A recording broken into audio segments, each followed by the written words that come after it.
Sveiki kompanija. Vėl išvažiavau į reisą. Reisas nieko gero, vakare dar išvažiavau 8 val. Galim sakyti, tai rytoj visą dieną bus po Berlyną prasiknisti, ten gal 4 taškai tam rajone. Bet ten su tom detalėm ten liks, ten paim, vienu žodžiu, tokia nesąmonė darosi, kad eina peko. Tai vienu žodžiu. Tas iš to, kad iki Berlyno važiuoju, vis tiek mėgoti negalėsi. Nes jeigu aš dabar važiuočiau iki Berlyno, tai man, rodo, būsiu 6 ryto. Bet aš dar niekur nestojau. Aš ten nuo 6 iki 9 aš ten tikrai nesirodysiu Berlyne, nes tai bus šakės. Tai va, vienu žodžiu. Maršrutas nieko gero, vėl tie patys taškai praktiškai visi, kurie buvo. Dabar važiuoju per Augustavo tą mišką, tai jau, bet toks metas, tai 8 valandos yra pats pavojingiausias. Aš jau 3 stirnas mačiau, kai seniau niekada nematydavai. Dabar jau 3 stirnas mačiau prabėgančius, ir galim sakyti, palei pat mano kraštą. Ir tai baisiausia, kad kai bėga viena, tai gali ir kitos dar bėgti, nes jos po vieną nevaikšto. Tai toks, žinot, čia kiti tai drąsiai lekia, tam kai 100 žiūrų su viršum pralekia, galvoju, jūs čia drąsus. Bet čia irgi pati leikti iki pirmo žvėries, kai pamatai žvėrį, tada pradeda lėtai važiuoti. Šapkos nebėra. Šapkos pasienyje prie Lazdijų nebėra, žinokit. Bet ten aš tose miestelėse atsidarė Dyno parduotuvės. Čia pavažiavus 10 km į Dyną galite nueiti. Šiandien Berlyne visą dieną prasiknisi. Čia 5 minučių kelią važiuoji valandą laiko praktiškai. Čia svarbiausia, čia nėra ko knistas. Jie čia patys savo važiavimą stiliumi padaro kamštį. Vokiečiai, žinot. Čia nėra dėl ko.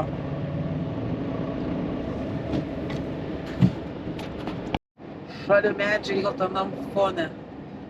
Bet taip gražiai atrodo. Bet gyvai taip daug gražiau, toks įdomus, kaip medžiai tokių formų įvairiausių.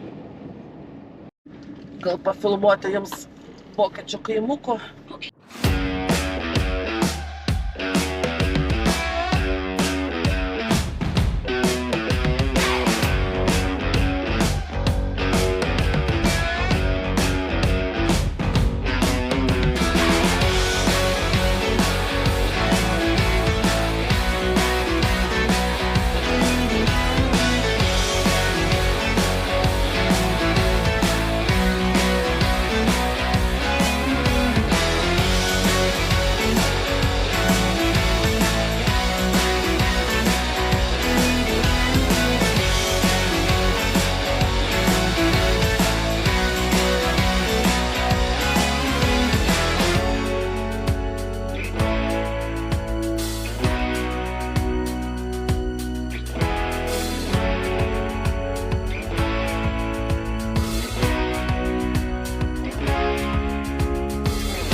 Dešimt minučių, niekaip prasilenkt negali, niekaip. Vienas nepasiduoda, kitas. Bet čia kiek sustojusių fūrų palei šoną, taip nuo Prancūzijos važiuojant į Belgus, čia eina peklam palei kelią. Bet tiek nemačiau, iš kur čia jų tiek parvarė. Palei visą autostradą sustoja parkingą. Nebėra vietų parkinguose, kas tai jiems pasidarė. Pirkau kažkokį tai sumuštinis. Su sūriu kažkoks čia užkeptas. 3 eurai. Nes už sūrių kada paėmė. Pažiūrėsim ar skanu. Tas sumuštinis. Bet nepasakytum, kad labai ten super duper. Kad ten 2 batonas sūris. Kad ten kokios nors dešros, kažkoks mažais gabaliukas. Arba gal tik tai sūris. Ten daugiau batono suvalgy. Galėtų būti minkštesnis biškį, nes tas apskrudęs biškį taip atkasti yra ką. Bet taip nieko. Bet jisai maksimum 2 eurų vertas, tikrai ne 4. Olandijos greitkelis. Čia va visą laiką, visą laiką. Čia net ne piko metu čia tas pats būna. Net ne piko metu tas pats. Šunkeliai. Jūs galvojate, autostradą nevažiuosiu, daug žmonių važiuosiu šunkeliu. Va. Šunkelis. Tai čia dar labai geras variantas. Čia va lygiai taip pat va šunkeliai atrodo. Ir galvojat, nusuksite dar į didesnį šunkelį, ten jų nebus. Jų ten irgi bus.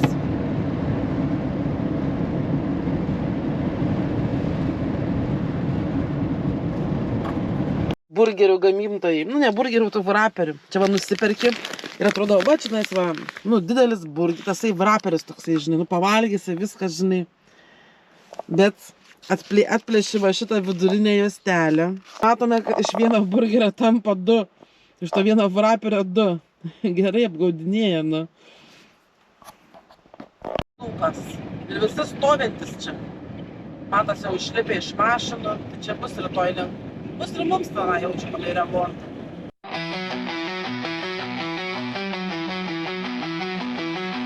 Pirmiausia gyvenime važiuoju iš šitos pusės. Čia niekada nesu važiavusi. Niekada iš tos pusės. O va dabar iš Pizos bokšto pusės. Geras. Va. Čia kai autostradą važiuoju visą laiką tą Pizą, kaip aš vadinu, Pizos bokštas, tai kad stačias, nepakrypęs. Tai va dabar čia važiuoju, va. Čia va autostrada, o čia va tas Pizos bokštas. Čia tai geras.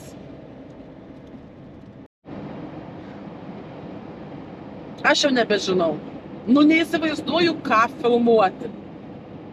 Visi maršrutai tie patys. Keliai tie patys.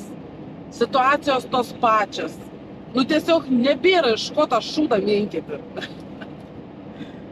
Įsivaizduoju, aš, nu, kai esi toks žmogus, kuris nemėgsta iš šūdo vašką minkyti, tai tavo tai per prievartą gimdyti kažką tai, nu, ir pačiai neįdomu, nu, ir žiūrovai neįdomu. Čia pastoviai tik tai va taip va tokį duot vaizdelį ir šnekėti, nu, irgi, aš net ir šnekėti nebeturiu apie ką. Nes tau paprasčiausiai, nu, tau nieko nevyksta, kažko tai įdomaus, kad būtų apie ką papasakoti. Nes tu lygiai tas pats visą laiką. Tai ką tu ten gali papasakoti? Kad ten kiekvieną kartą rodyti, ką aš valgau, tai lygiai tą patį, ką, nu, kiekvieną kartą tas pats. Praktiškai. Kiekvieną kartą, kaip aš ten kažkur platoškėse, nu, tai irgi lygiai tas pats. Aš nebežinau. Jau taip kartais net norisi iš vis uždaryti šitą visą kanalą ir viskas, taip, kaip sakant, palikti, tik tai, nu, kad, tipo, ateičiai. Nu, bet tai, nu, koks nuvarė. Bet tai irgi apyta. Bet matot, tais punktualiai, negaliu punktualiai krauti kas savaitę, nes tiesiog, nu, nėra ką rodyti. Norėtas mokomuosius kokius nors pradėti, bet tokią seriją mokomųjų gal video padaryti, tada jau taip vegetuot, kaip sakant. Šiaip aš kitą projektą esu sugalvojusi visai nesusijusiu su vairavimu, bet tenai aš tai nesakysiu, koks tas projektas, aš tenai, kaip sakant, savęs neviešinsiu, nes nu tenai toks žino truputėlį, nelabai norėtųsi, kad mane žinotų, kad aš tą projektą darau. Jeigu dar mano mieste, tai jau labiau, kad niekas nežinotų, kad ten aš. Nes tada niekas nežiūrės, nes tai dažniausiai mane ignoruoja visi, jeigu sužino, kad aš kažką darau. Aš, kaip sakant, nepritraukiu žmonės, bet atitraukiu. Geriausia būti anonimu, tada kažkaip dar labiau reaguoja. Na, bet ir šitas pratas toks, kad visi, kai pamatys, sakys, jau visai nusivažiavo, ta Šamanskaitė, turbūt jau visai degradavo. Vienu žodžiu. Aišku, nežinau, kaip man tas projektas pačiai patiks, gal aš dar kitokį projektą darysiu, kad nors su fotografija susijusi. Bet tai blogai, kad aš jau, YouTube tokia mintis jau pas vieną yra, tai tu, sakant, gautis kaip plagiatas gausis, bet tai, nu, aš ten gal kitaip pakreipsiu viską. Na, vienu žodžiu, gal ir 2 projektai bus, kaip sakant. Žiūrėsim pagal lankomumą, jeigu ten pasiseks tas projektas, tada labiau kažką vystysiu. Nes su vairavimu, nu, tiesiog nebėra ką čia rodyti, nebėra ką rodyti. Ir kaip pačiai neįdomu, tai ir rodyti neįdomu. Čia kiekvieną šūdą vaikščioti su tą kamerą ir filmuoti, nu, irgi nepatogu, nu, šiaip, nu, kažkaip, nu, man atrodo neįdomu. Tai va toks, va, pasimetimas. Čia reiktų, kaip sakant, kas 2 metus keisti įmonės, kad keistųsi maršrutai ir arba dar ką nors tokius, kad būtų kažkas visiškai nauja. Nes dabar, nu, kad ir būna kažkas gal įdomaus tuose pakrovimuose, gal kažką, bet tu negali filmuoti. Ir tai kas iš to? O tas pasakojimai, tai irgi, nu, kas iš to pasakojimai, ten klausyti kalbančios galvos, tai irgi ne visigi nori. Dar kai aš neturiu to tokio raiškaus kalbos, taip arba labai taip kažkaip, taip, nu, kaip sakau, atrodo, kad aš ten isterikuoju, toks tonas, arba labai žodžiu smalu, tai irgi, žinot, nėra malonu klausyti. Nes, nu, kai tu atpranti kalbėti, tau irgi sunku, tai mano mintis greičiau eina negu kalbu, ir man tada malasi liežuvis, atpratusi kalbėti, visą laiką tyli, neturiu tos iškalbos tokios, va. Ir nemoku aš lėtai šnekėti. Tai va, tai nežinau, gal kažką išgimdysiu aš dar, mokomąją prasme, kad būtų kažkas kanale, o visa kita bus gal koks kitas projektas. Arba kad nors ten, arba tokie, žinai, tiktoko tipo, nu, šortai visokie, tokie trumpi visokie, kad tik tai pasižiūrėti, bet tų ilgų visokių ten litanijų. Nes ilgas litanijas čia nėra ką filmuoti, nebent taip iš kelių reisų daryti, bet tada labai ilgai tos kas mėnesį tik tai įkrauni. Tai irgi tam žmonės tave pamiršta. Toks jau tamsus dangus prie Varšuvos. Ar nepapulsiu aš į Lietuvą tik tai? Nu ir gerai, mažiau triperių bus. Nu, batarkė, aš dar net nepradėjau filmuoti, tada jau 72%, nors buvo 100. Kaip čia to GoPro, kaip čia filmuoti, kad čia batarkė iškart nusėda? Aš neįsivaizduoju čia. 10 minučių ir batarkės nėra, nors naujos batarkės. Tai lietuviškų tautinių spalvų kažkodėl visai atrodo. Jis seniau būdavo labai gražiai apšviestas, apirgi tokiam spalvom va naktį, bet kažkodėl tai atjungia. Apšvietimai dabar jis nebešviečia. Bet įdomu, kodėl atjungia, taip gražiai iššviesdavo. Nesimatot. Kas žmogaus galvoje turi būti, kad važiuoja naktį, įsijungęs posūkio signalą ir jis nemato, kad dega tas posūkio signalas. Juodau, kad tas posūkio signalas dar dubliuojasi prie veidrodėlio. Tai ką reikia ten veikti už vairo ir kaip reikia būti atsijungus, kad nematyti, kad pas tave įjungtas posūkio signalas.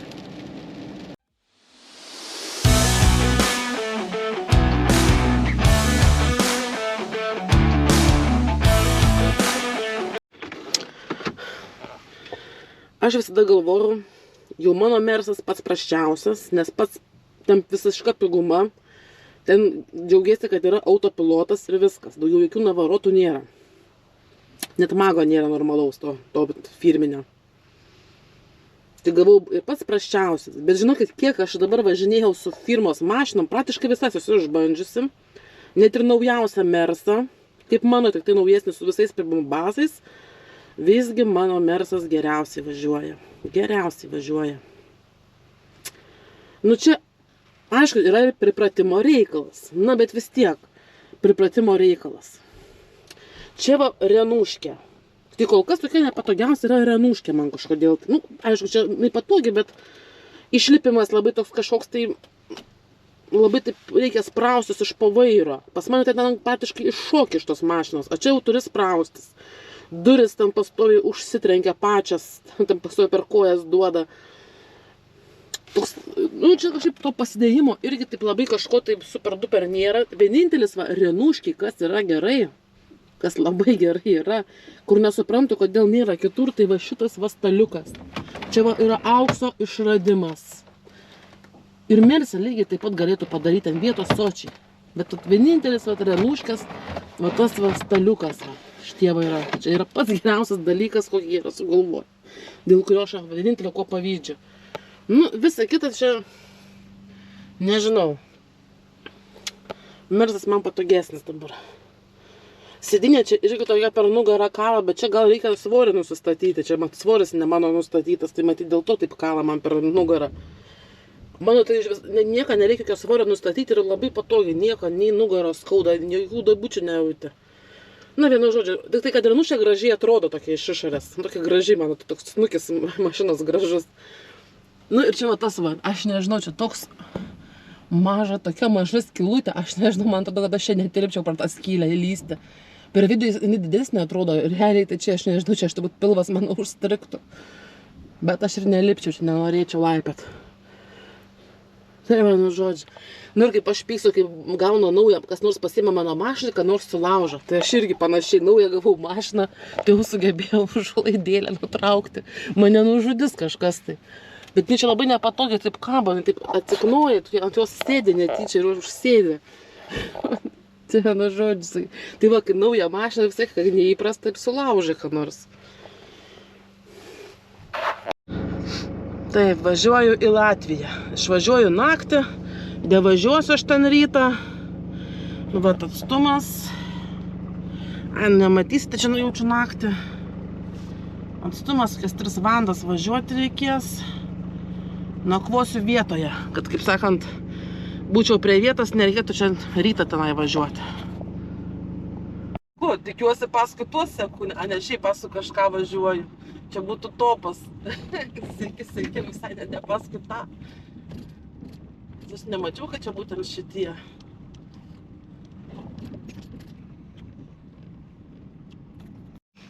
Parodysiu, atradau galų gale. Va, labai gera. Sukaliojas į visas pusės. Labai patogu. Kaip tau reikia, taip pasikreipi. Visaip. Ir labai patogus. Laikiklis, nu, čia gal daugiau veiksmo kamerai. Čia aš dar papildomai esu tokį labai lengvą, kur lengvai GoPro kamerą nereikėtų ten sukalioti. Bet čia gali daug ką prisitaisyti. Bet aš čia vaizdo kamerą, bet GoPro kamerai. Šitas laikiklis yra labai geras. Jis į visas pusės sukaliojas. Va, gali visaip. Ir labai toks matos, nu, kokybiškai pagamintas. Įdėsiu nuorodą, kaip atrodo. Ilgai ieškojau,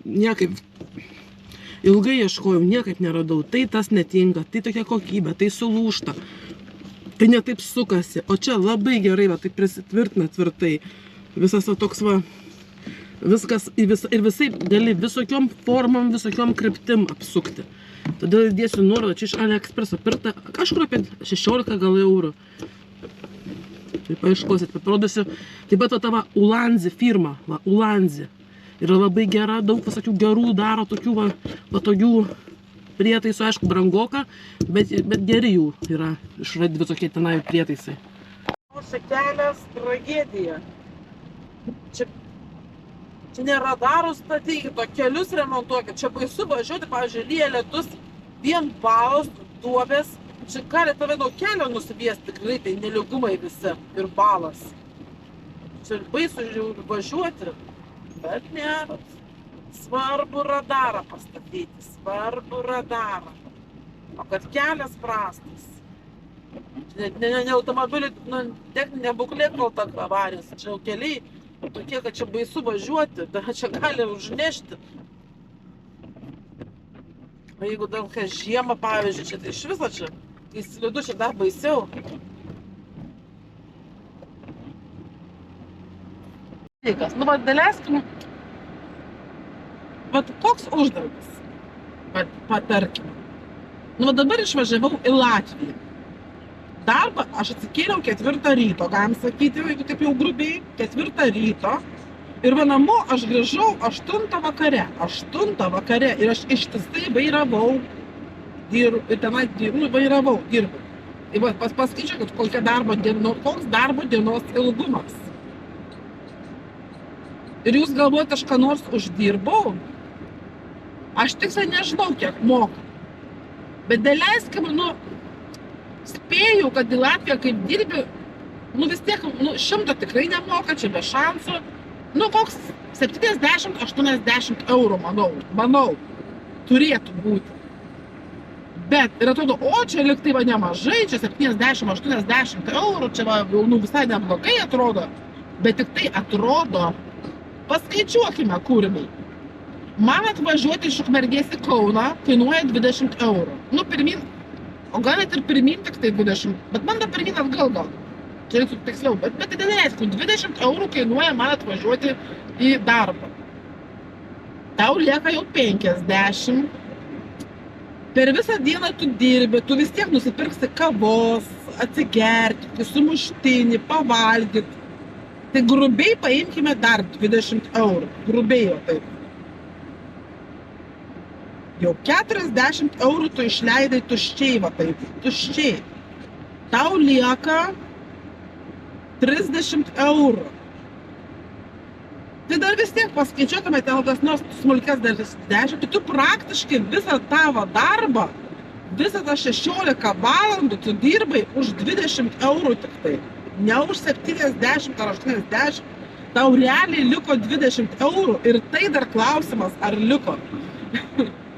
Tai čia mes, jeigu važiuoji į užsienį, tai Latviją, o į Vilnių, jeigu važiuoji, tai kai aš sakau, aš kitą ir sakau, nu man neapsimoka važiuoti, aš sakau, aš už dyką dirbu ir dar minusą nueinu, jeigu aš į Vilnių nuvažiuoju, nes ten tikrai nemokės tau 60-70 eurų už dieną.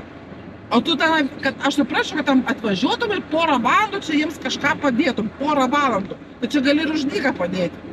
Bet kai tau kainuoja atvažiuoti kelionę ir tu visą dieną 14 valandų prasiknisi, pravažinėji, plius dar turėkime mintyje, kad šitas darbas ne prie kompiuterio, kad ten sėdi kažką tai maigai, čia nais tu vairuoji, čia yra praktiškai antroje vietoje, pirma vieta yra statybos.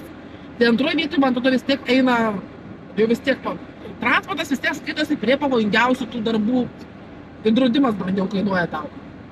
Tai tu dar rizikuoji, praktiškai už dyką dirbdama, tu dar rizikuoji savo gyvybę ir sveikatą. O čia dar nepamirškime. Tai va, įsivaizduokite, va jums darbas už dyką. Čia kaip paskaičiuoji, čia net ir reisą, kai aš išvažiuoju, aš jeigu paskaičiuočiau išlaidas, kiek man kainuoja nuvažiuoti reisą, grįžti, aš praktiškai nieko negaunu tenai. Aš praktiškai dirbu tik tai už maistą, tik už pavalgymą.